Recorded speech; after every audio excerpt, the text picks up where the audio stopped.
நமது United studios சேனலின் அன்புள்ளம் கொண்ட ஆர்வீர் நேயர்களே, நமது யுனைடெட் ஸ்டுடியோஸ் சார்பாக உங்களை தொடர்ந்து சந்திப்பதில் உங்கள் தோழர் எல்.வி. ஆதவனாகிய நான் மட்டற்ற மகிழ்ச்சி கொள்கிறேன். இந்த யுனைடெட் ஸ்டுடியோஸ் மூலமாக சினிமாவை பற்றி படிக்கும்போது கடந்த வீடியோவில் உலகில் சினிமா பிறந்த அந்த புள்ளியை, அந்த சம்பவத்தை சேகரித்தோம். அதைத் தொடர்ந்து உலகில் பிறந்த சினிமா இந்தியாவிற்குள் கால் வைத்தது எப்படி, இதுதான் கேள்வி. இந்தியாவுக்குள்ள எப்போ வந்துச்சு? இப்போ 19ஆம் நூற்றாண்டுடைய இறுதி பகுதியில் அமெரிக்கா, ஐரோப்பிய அந்த நாடுகளில் விஞ்ஞான வளர்ச்சி கொடியட்டி பறக்கு. சினிமா அப்படிங்கக்கூடிய குழந்தைய பெற்றெடுத்து மடியில் வச்சு தொட்டிலில் வச்சு தாளாட்டிக்கிட்டு இருக்காங்க. அந்த புள்ள வினாடிக்கு வினாடி வளர்ந்துக்கிட்டே இருக்கு, அசுர வேகம் எடுத்துக்கிட்டே இருக்கு. அந்த சூழலிலும் கீழே நாடுகளான சைனா, ஜப்பான், இந்தியா நம்ம யாருக்குமே அந்த விழிப்புணர்ச்சியே இல்லை. ஏன்னா இங்க விஞ்ஞான கண்டுபிடிப்புகளுடைய வளர்ச்சி என்பதை விட நம்ம கிட்ட என்னன்னு கேட்டீங்கன்னா, புராணங்கள், இதிகாசங்கள், கலாச்சாரம், பண்பாடு, நம்மளுடைய மரபு, நம்மளுடைய ட்ரெடிஷன், இதை விட்டு கொடுக்கவே மாட்டோம், இன்னும் விட்டு கொடுக்க மாட்டோம். அது ஒரு சிறப்பு தான். ஆயினும் அமெரிக்க, ஐரோப்பிய நாடுகளின் அந்த விஞ்ஞான எழுச்சி, அந்த சினிமா என்கின்ற அசுரவே எழுச்சி, அது சம்பந்தமா நமக்கு நாலேஜே இல்லை. நம்மகிட்ட கதை, கட்டுரை, காவியம், காப்பியம், இலக்கியம், மேடை நாடகம், தெருக்கூத்து, இந்த மாதிரி கூத்து விஷயங்கள் போய்கிட்டு இருக்கு. இப்படி போய்கிட்டு இருக்கும்போது தான், ஆனால் இப்போ நம்ம நிலைமை என்ன? இன்னைக்கு உலகத்திலேயே அதிக திரைப்படங்கள் எடுக்கக்கூடிய நாடு எதுன்னு கேட்டால் நமது இந்தியா. அது இப்போ. ஆனால் 19ஆம் நூற்றாண்டுடைய அந்த இறுதியில், அந்த 1895 டிசம்பர் 27, 28 நம்ம ஜீரோ. இப்படிப்பட்ட இந்தியாவுக்குள்ள பாரிஸ் நகரத்தில் பிறந்துவிட்ட அந்த சினிமா குழந்தை எப்படி எட்டி பார்த்தது, எப்படி கால் வைத்தது அப்படின்னு கேட்டா, பாரிஸ் நகரத்தில் இந்த குழந்தையை மக்கள் மத்தியில் தவளவிட்ட லூமியர் பிரதர்ஸ் இப்ப இந்தியாவுக்குள்ள வராங்க.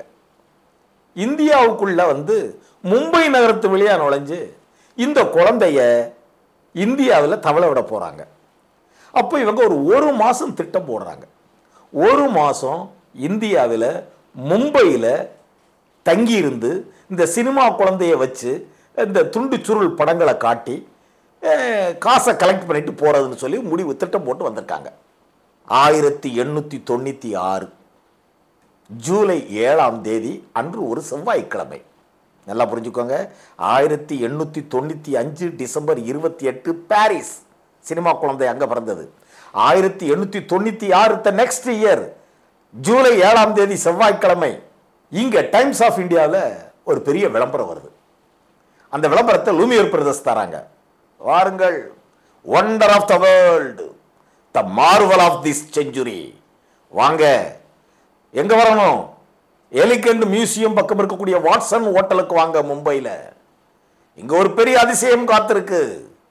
த marvel of the world, the wonder of the world, the marvel of this century, வாங்க. விளம்பரம் எங்க? ஒரு அட்ராக்டபிள் பேஜில். எங்க?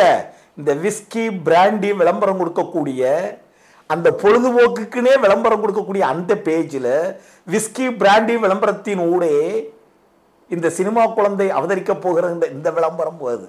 அப்போதானே ஒரு அட்ராக்ஷன் இருக்கும். வராங்க. இந்த விளம்பரத்தை பார்த்து வாட்சன் ஹோட்டல் அந்த என்ட்ரன்ஸில் கூட்டம் குவியுது. எது மாதிரி? எப்படி பாரிஸ் நகரத்தில் அந்த கிராண்ட் கஃபே ஹோட்டல்ல அன்னைக்கு கூட்டம் நிரம்பி வழிஞ்சதோ அது மாதிரி இன்றைய மக்கள் தான் இந்தியாவில் முதலாக சினிமா குழந்தையை தூக்கி கொஞ்சம் போறவங்க. லூமியர் பிரதர்ஸ் என்ன பண்ணிட்டாங்க? ஒரு மாசம் டென்ட் அடிச்சு பிரபலியம் பண்ணி காசை அள்ளிட்டு போயிடுறது. ஓப்பனிங் ஷோ வாட்சன் ஹோட்டல்ல, the arrival of the train, workers living, babies dinner, இது மாதிரி படங்கள், துண்டு துண்டு சுருள் படங்கள், கதைப்படங்கள் அல்ல. மக்கள் பார்க்கிறார்கள், வியக்கிறார்கள். அந்த பாரிஸ் நடத்த மக்களைப் போலவே என்ன இது வெண்திரையில் நாம் பார்த்ததெல்லாம் அங்கே ஏங்கி கொண்டிருக்கிறது. கொஞ்சம் வருஷத்துக்கு முன்னாடியில் நம்ம ஸ்டில் ஃபோட்டோகிராஃப் தானே பார்த்துருக்கோம். இப்போ மோஷன் பிக்சர் போய்கிட்டு இருக்கு. என்ன இது என்ன இது வியந்தார்கள். ஆயினும் லூமியர் பிரதர்ஸுக்கு ஒரு பெரிய ஃப்ளாப் காத்திருந்தது. 30 நாள் இருந்து காட்ட வேண்டிய அந்த இடத்துல இவங்க பார்த்தாங்க 3 நாள் கூட நம்ம டென்ட் தாங்காது. காரணம் கூட்டம் இல்லை. நெக்ஸ்ட் ஷோவுக்கு கூட்டம் இல்லை. அதுக்கு காரணம் என்னன்னு யோசிச்சு பார்த்தாங்க. ஆகா, தலைக்கு ₹1 டிக்கெட்டுன்னு வசூல் பண்ணதான் தப்புங்கதை புரிஞ்சுக்கிட்டாங்க. இப்போ அந்த டிக்கெட் சிஸ்டத்தை டிவைட் பண்ணுறாங்க. அங்கே தான் அவங்க பிரில்லியன்சி. எப்படி டிவைட் பண்ணுறாங்க? வாருங்கள் இந்தியர்களே, இந்த நாட்டை ஆண்டு கொண்டிருக்கூடிய பிரிட்டிஷ்காரர்கள் இந்திய அரச குடும்பத்தை சேர்ந்தவர்கள், இவங்களுக்கெல்லாம் தலா டிக்கெட் ₹2. அப்புறம் உயர் அதிகாரிகள், இவங்களுக்கெல்லாம் தலா டிக்கெட் ₹1. அதுக்கப்புறம் பாமர மக்கள், இவங்களுக்கு 8 அணா டிக்கெட்டு. அதுக்கு பிறகு அதை விட தாழ்ந்த வகுப்பினர், அவங்களுக்கு 4 அணா டிக்கெட்டு. இப்போ கூட்டம் குவியுது. குவிந்த கூட்டத்தில் பெரும்பான்மையான கூட்டத்துக்கு சொந்தக்காரர்கள் யார் என்றால் அந்த 4 அணா 8 அணா குரூப் தான் அதிகம்.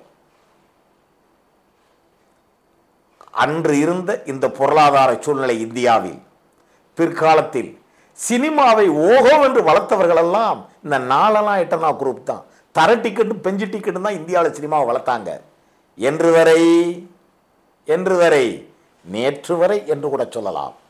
ஆனால் இன்றைய நிலைமை, இப்போதெல்லாம் சமீபத்தில் பத்திரிகைகளில் சினிமா வீழ்ந்து விட்டது, சினிமா வீழ்ச்சி அடைந்து விட்டது என்று பத்திரிகைகளில் நிறைய பேர் ஆராய்ச்சி கட்டு எழுதுறாங்க. இதுக்கு என்ன காரணம்? அன்னைக்கே லூமியர் பிரதர்ஸ் பார்த்தாங்கல்ல, தலைக்கு ₹1 டிக்கெட் காஸ்ட்லி, இது தேராதுன்னு. அப்போ இப்போ மட்டும் டிக்கெட்டு ₹100, ₹200, ₹300, சமயத்தில் பிளாக்ல ₹500, ₹1000 கொடுத்தா எப்படி சினிமா வாழும்?